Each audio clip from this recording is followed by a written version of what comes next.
PM Modi और France के राष्ट्रपति एमेनुएल मैक्रों के बीच मुंबई में अहम बैठक हुई। दोनों नेताओं ने मिलकर India France year of innovation 2026 की शुरुआत भी की। मेरे प्रिय मित्र प्रेसिडेंट मैक्रो का मुंबई में स्वागत करते हुए मुझे बहुत खुशी हो रही है। पिछले वर्ष उन्होंने मुझे फ्रांस में आयोजित एआई एक्शन समिट के लिए बुलाया था। उस समय हमने मार्सेई की यात्रा की, जो फ्रांस का सबसे बड़ा पोर्ट और फ्रांस और पूरे यूरोप का एक प्रमुख गेटवे भी है। मार्सेई वही शहर है जहां से पहले विश्व युद्ध में हमारे भारतीय सैनिक ने यूरोप में अपने कदम रखे। मध्य प्रदेश विधानसभा के बजट सत्र के दूसरे दिन वित्त मंत्री जगदीश देवड़ा ने चालू वित्तीय वर्ष का तीसरा अनुपूरक बजट पेश किया। ये बजट 19,287 करोड़ 32 लाख रुपए का है, जिस पर 23 फरवरी को चर्चा होगी। इसके साथ ही सदन में आर्थिक सर्वेक्षण भी प्रस्तुत किया गया। सत्र के पहले कांग्रेस विधायकों ने इंदौर के भागीरथपुरा इलाके में दूषित पानी से हुई मौतों को लेकर विरोध प्रदर्शन किया।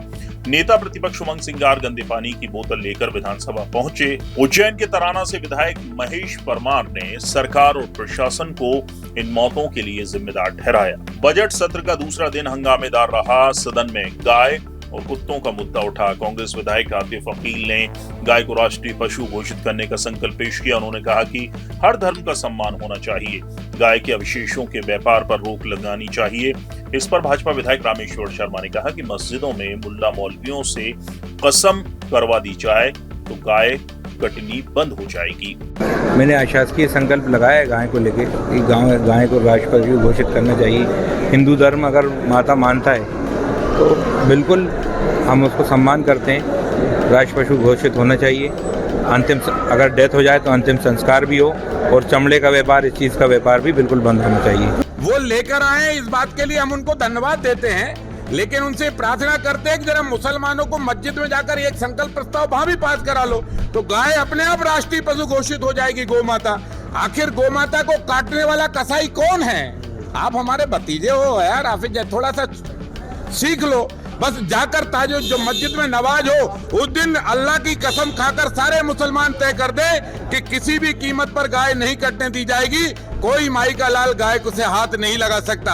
हरियाणा सरकार के आदेश ने यूपी के बिना टीईटी पास 1,86,000 शिक्षकों की टेंशन बढ़ा दी है। हरियाणा में राज्य के टीचर्स को मार्च 2027 तक शिक्षक पात्रता परीक्षा पास करना होगा। ऐसा आदेश 16 फरवरी को वहां की सरकार ने दिया। कहा गया है कि परीक्षा पास न करने वालों को नौकरी से बाहर किया जाएगा। इधर यूपी विधानसभा में मंगलवार को चित्रकूट के सपा विधायक अनिल प्रधान ने पूछा, जो शिक्षक टीईटी पास नहीं है उनके लिए सरकार क्या कर रही है। जवाब में शिक्षा मंत्री संदीप सिंह ने कहा कि टीईटी की अनिवार्यता को लेकर जो जजमेंट है वो पूरे देश के लिए लागू है।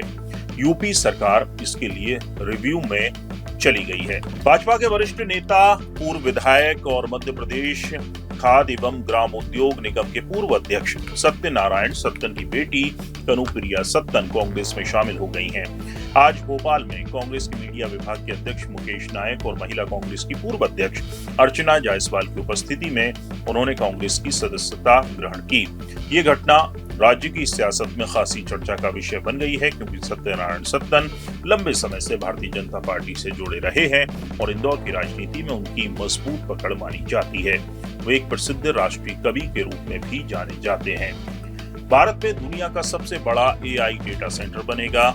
अडानी ग्रुप ने इसका ऐलान किया है। $100 करोड़ यानी कि करीब 9.1 लाख करोड़ रुपए के निवेश वाला डेटा सेंटर 2035 तक बनकर तैयार होगा। इसका मकसद भारत को ऊर्जा और कंप्यूटिंग के मामले में आत्मनिर्भर बनाना है। और क्रिकेटर विराट कोहली पत्नी अनुष्का शर्मा के साथ मंगलवार सुबह 6 बजे प्रेमानंद महाराज से मिलने पहुंचे। 1 घंटे तक प्रेमानंद महाराज का उन्होंने सत्संग सुना। इस दौरान दोनों हाथ जोड़कर बैठे रहे। सत्संग सुनने के बाद प्रेमानंद महाराज से उन्होंने आशीर्वाद लिया। हालांकि इस दौरान बेटी वामिका साथ नहीं थी। विराट अनुष्का सोमवार शाम को दिल्ली से वृंदावन पहुंचे थे। विराट अनुष्का 1 साल के भीतर चौथी बार प्रेमानंद महाराज के सत्संग में पहुंचे थे। समाचार लुकआउट के इस बुलेटिन में आज इतना ही। वीडियो पसंद आया हो तो लाइक कीजिए, शेयर कीजिए और हर छोटी बड़ी खबरों से अपडेट रहने के लिए हमारे चैनल समाचार लुकआउट को सब्सक्राइब जरूर कीजिए। कल फिर हाजिर होंगे दिन भर की बड़ी खबरों के साथ, क्योंकि जहां खबर वहां नजर। नमस्कार।